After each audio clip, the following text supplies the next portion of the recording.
महाराष्ट्र सरकार आणि kinetic green यांच्या संयुक्त विद्यमाने पिंक ई-रिक्षा योजना सुरू करण्यात आली आहे। पुणे कोल्हापूरसह 8 जिल्ह्यांमध्ये 10,000 महिलांना ई-रिक्षा देण्यात येणार आहे। या योजनेअंतर्गत महिलांना 20% अनुदान, कमी व्याजाचे कर्ज, मोफत प्रशिक्षण व 5 वर्षाची सेवा हमी मिळेल। विधवा, घटस्फोटित आणि गरजू महिलांना प्राधान्य दिले जाणार आहे। यामुळे महिलांना आर्थिक स्वावलंबन व हरित पर्यावरणाला चालना मिळणार आहे।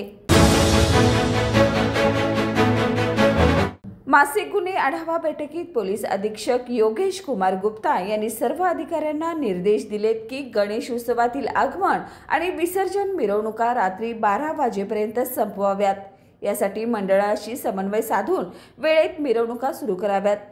सुप्रीम कोर्टाच्या आदेशानुसार ही अंमलबजावणी आवश्यक आहे। बैठकीत गेल्या महिन्यातील गुन्ह्याचा आढावा घेण्यात आला।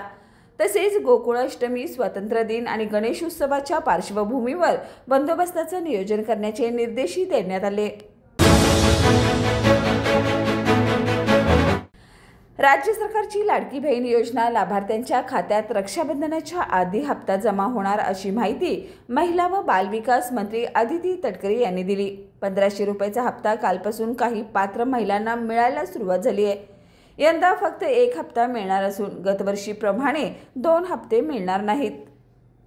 दरम्यान बोगस लाभार्थ्यांवर 15 दिवसात कारवाई होणार असून चुकीचे लाभ घेतलेल्या पुरुषांवरही कडक कारवाई केली जाईल असे तटकरे यांनी स्पष्ट केले।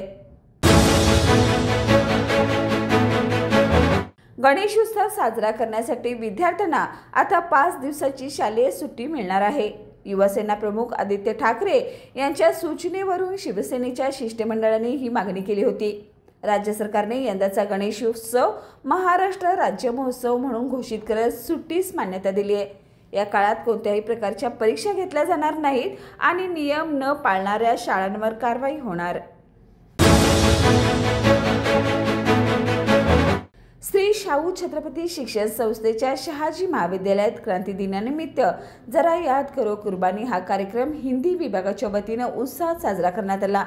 विद्यार्थ्यांनी क्रांतिकारांच्या रूपात मनोगत व्यक्त करत देशभक्तीपर गीते सादर केली।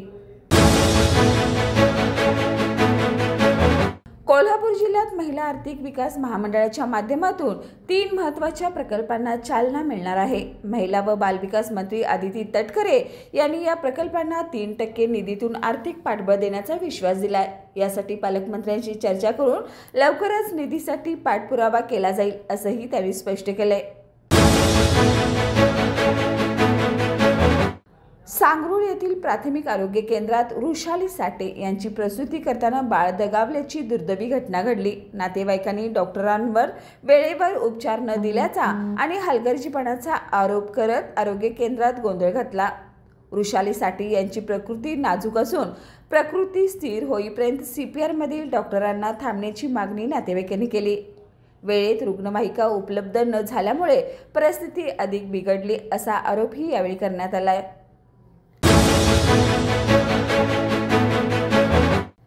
कोल्हापूरचे राज्यसभा खासदार धनंजय माडिक यांनी नवी दिल्लीत केंद्रीय युवा आणि क्रीडा राज्यमंत्री रक्षा खडसे यांची भेट घेतली। कोल्हापुरातील मेजर ध्यानचंद हॉकी स्टेडियमसाठी खेलो इंडिया योजनेअंतर्गत मिळणाऱ्या निधीतील शेवटचा टप्पा 1,37,00,000 रुपये मिळावा यासाठी त्यांनी पत्र देऊन मागणी केली होती।